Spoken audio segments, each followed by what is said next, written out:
My name is Ann Michael, and I'd like to start by thanking Yadu and Ray for inviting me to speak today. This is a little bit of a different environment than what I'm historically used to, and I'm sure what you're used to as well.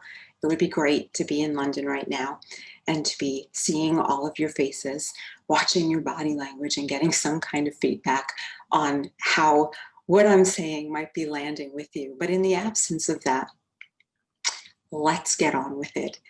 So my name is Ann Michael, and I'm the founder and CEO of Delta Think, a strategic data-driven consultancy that mostly works with professional societies and associations, not-for-profit and commercial publishers, and organizations that provide technology solutions within the scholarly communications ecosystem. I also recently served as the Chief Digital Officer for PLOS, the Public Library of Science. In my 15 years of consulting, I've worked across 9 different industries, and I've seen the insides of lots of different organizations. Delta Think has worked with well over 100 different players in the scholarly ecosystem, many of them scientific and medical societies, and I've had something to do with most of those engagements. But before all of this, as I mentioned, I had worked in 9 different industries, and I think it gave me the unique experience of seeing and observing how different organizations solve many different organizational issues and how they tackle the issue of honing their execution, seeking alignment between their execution and their strategy, and progressing their strategy overall. And what I can tell you is that the more certain things change, the more many fundamental things stay the same. So during the conference, I'm sure we're hearing about lots of different product management techniques, product development techniques, lots of cool tools and technologies, interesting things that people are doing with data. And I'm sure we'll continue to hear that through the rest of today. And the whole idea is we're all seeking ways to apply technology and data to our organizational needs, to great customers, to great products that our customers love, and to our own understanding and our own efficiency. And it's absolutely true that leveraging data and technology requires a lot of unique skills, hard skills, but it also requires a fundamental change in how we view our customer, our roles, our organization's purpose, and the future of our industry. And this is not new, as many industry concepts and tools in the past have required shifts in how we think and what we do. For example, I remember at the beginning of my career how the big push was moving from print to digital, and then it was from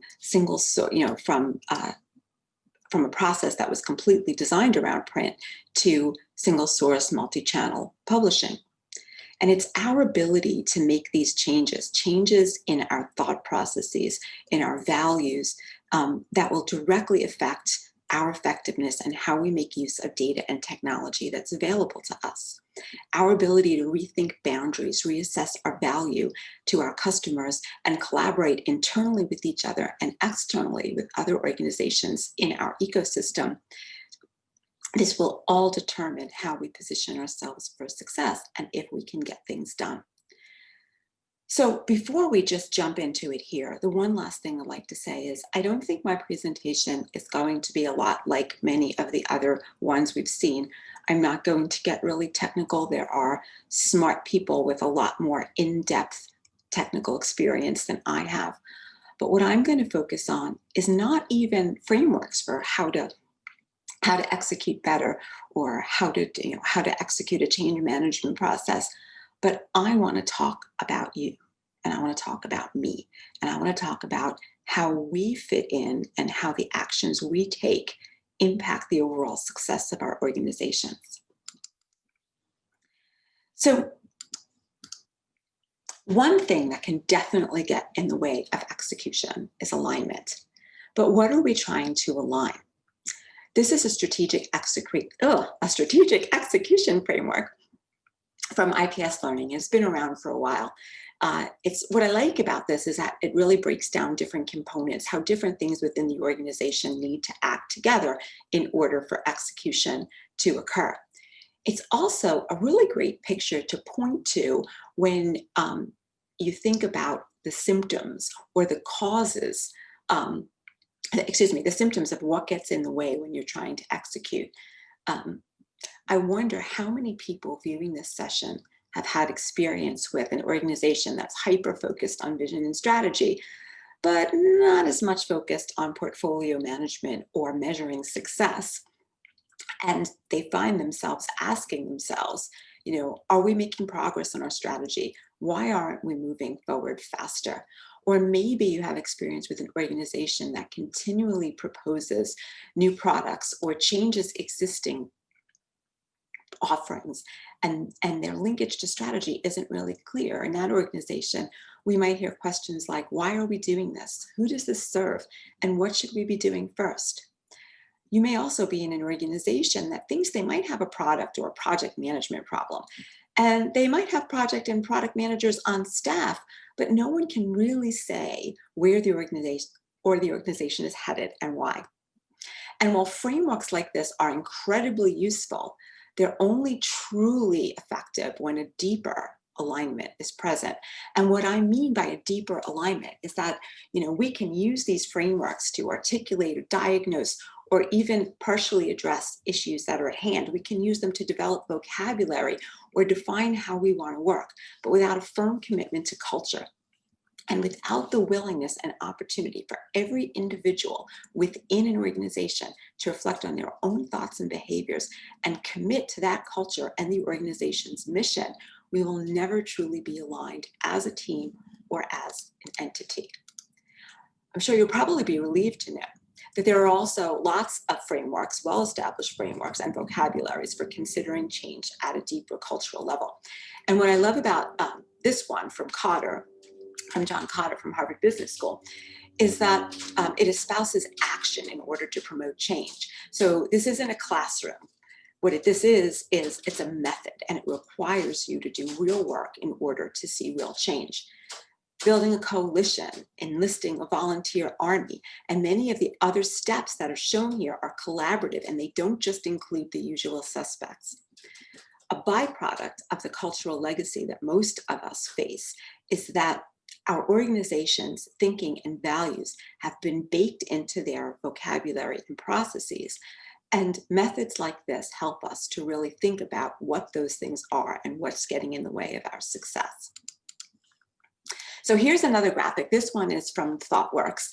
And as we see, it's an iterative methodology designed to address customer needs, market opportunities, and operational improvement. But again, simply to implement a structure like this to get things done will not be successful without considering the underlying thoughts and behaviors of those participating, as well as the overall decision-making practices of the organization. Implicit in this diagram is trust. Trust that the organization will allow exploration. Trust that exploration and learning are valued and then leveraged. Trust that we'll find balance, that we will not be prone to just jettisoning new ideas because they don't conform to our existing business measures or processes. But conversely, we also won't just go all in on new ideas without carefully progressing our learning. So what are many organizations trying to accomplish anyway? Well, a lot of the organizations that we've been working are on a journey, and it is a journey. If anybody listening to this believes that you can execute on a strategy and be done with it, or execute a change management initiative and then you arrive at the promised land, that isn't how it works, because we are all constantly evolving. But what are we evolving toward? A lot of the organizations that we work with, all of us, they're talking about becoming customer-centric or becoming more customer-centric, breaking down silos within the organization, bringing the true weight and muscle of the organization to bear on customer needs, effectively partnering with other organizations, learning that a product or a service may not be successful if it's only confined to our own organizational boundaries. We're talking about increasing our agility and leveraging data in decision-making. And part of the journey is understanding our own influences as an industry. For example, we tend to engineer processes and situations at a pretty granular level of detail. And when we're not careful, the objective is lost to the process. The process becomes the purpose instead of the objective being why we're acting. And while it might not be right for everyone, I highly recommend you looking at the link below this image and taking a walk through the HubSpot culture deck. It's a very interesting deck, and one of the points it mentions, as illustrated here, is the idea that in order to move where we're going to go, in order to become more agile, we really have to think about new ways of doing things. And it's very difficult, if not it's impossible, to add simplicity onto the already complex systems that we've defined. In many ways, we have to take complexity out. And the ability to identify legitimate complexity and eradicate it really depends on a mindset shift. When viewing a graphic like this one, also from Thoughtworks, it's really easy to look at some of these very simple words and think you know exactly what they mean. And in some ways, you probably do understand the spirit of what they mean. But I would suspect it would benefit us all to look a little bit deeper. If you're a society or a not-for-profit organization, you might look at profit versus purpose and feel pretty good about yourself. You're a mission-driven organization, and you've never had a singular focus on profit. There's always been sustainability combined with your mission purpose. But have you really considered your purpose over time and how it's changed over time? I don't think many publishers would currently define themselves as printers. As a matter of fact, many of the organizations we classically would have called printers don't really define themselves as printers anymore. But there was a time when they would have.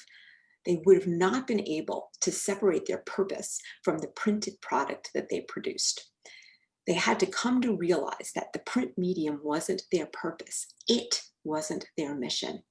And true reflection is also needed to understand what the other words in this graphic really mean.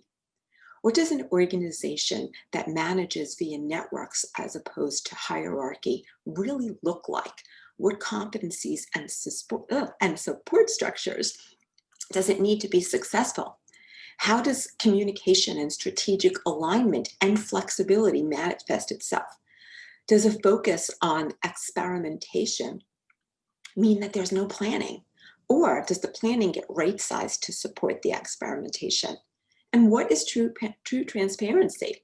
If we strive for full engagement, how can we do that if we're not transparent? And where does that transparency stop? Does it stop within the virtual four walls of our organization? Or should we be transparent with our customers and other parts of our ecosystem? And finally, what do I do that might not be consistent with some of these mindset shifts? We can't speak abstractly about the organization without acknowledging that we are our organization. Too often we start our thought processes by looking at our colleagues, our management team, our partners, and even our industry and our customers. And we lament or even complain that they're not moving fast enough, or they're not doing things the way we think they should be done. And that's the reason we can't get anywhere. What does it mean to push decision-making to the right level? Are you willing to trust people to do their jobs? Not as your boss willing, not as your peer willing, but am I willing to do that? And if I determine that I don't have the right skills or staff, are we willing to either help our staff acquire the skills they need or make staffing changes? And if we're thinking about staffing changes, do we feel confident that we've removed the structural and cultural obstacles in the way of our team's performance? Have they all really had a chance to show us what they can do without unrealistic constraints? Also, change takes time. Are we willing to invest that time? Are you willing to not just allow the passage of time, not just count the weeks or months that you allowed something to occur, but to actually reflect on your own biases and commit to working on them and commit to working with your team. And it's also about making time and helping others in the organization to make time as well. Self-awareness and growth require reflection. Are we too busy? What should we be saying no to? And how would we feel if someone on our team or someone who reported us said no to us? So, how does this apply to data and technology? If we play our cards right, data should be informing almost everything we do. We all understand that the effective use of data requires subject matter expertise, but there should be a virtual circle forming between running our business and creating new offerings. So the first thing we do is we might get business intelligence, we might optimize, we learn more about our customer, we learn more about our market. Then we respond to market needs and other external forces that might impact who we are and how we need to interact with our customers.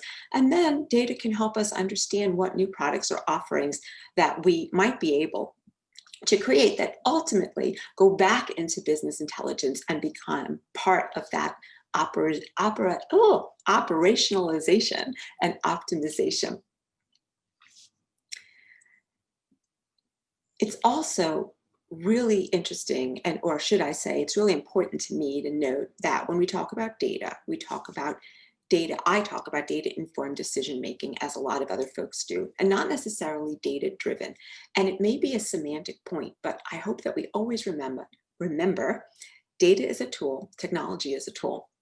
And to wield these tools effectively, there are certain values and beliefs that we need to have.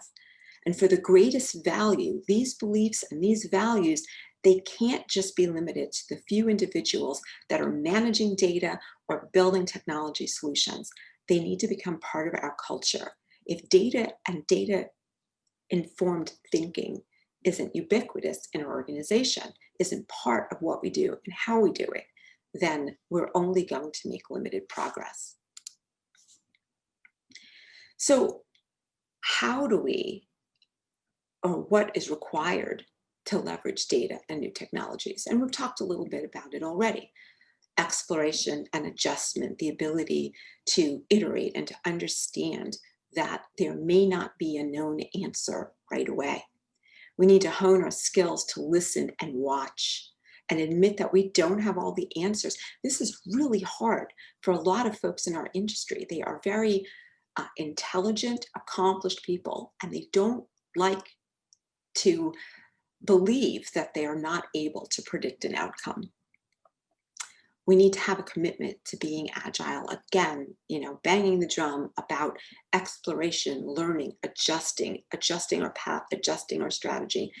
And we really, truly need to collaborate, not only within our organization, but within our industry. We have to try and drop this us and them mentality that sometimes, even in nuance, seeps into our vocabulary and into our thought processes. And honestly, we need to have the confidence to ask for help if we need it. We've all heard the saying that culture eats strategy for breakfast. Well, I think it eats everything all the time. And as we've already discussed, each one of us is our culture. And as you can see from the various references on the graphics that are included in this presentation, there are lots of smart people with great ideas, illustrations, frameworks, and a wealth of experience to support cultural transformation and to help hone organizational execution. But every single one of those tools, every method requires our investment, our honest, enthusiastic, and personal commitment to change. At a very personal level, how can we take stock of and adjust our own mindset? Where are we in need of practice and improvement? So years ago, I did a presentation for the journals boot camp that STM puts on, I think, every 2 years. And my little section was on innovation. And, it became very clear, and this is, again, none of this is rocket science. To innovate, we need to entertain new ideas and new concepts.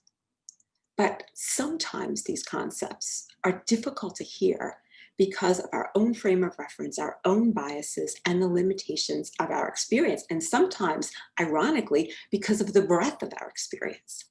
How can we be more mindful of our own limiting beliefs? And how can we properly leverage our experience while thoughtfully considering something new and different? I came up with a simple assessment, and well, I should say it's very simple to define, but it's a little bit harder to do. Noticing that I sometimes had an immediate negative reaction to certain things, I thought those reactions represented a red flag. What could I do to force myself to stay in a state of mind where I would temporarily suspend my judgment and explore an idea? This exercise is not complicated, but it can be very difficult. It's tempting to give yourself a pass on your initial reaction, but it's much more powerful to understand why you've had that reaction. So here's a four-step process that I would like to challenge you all to try.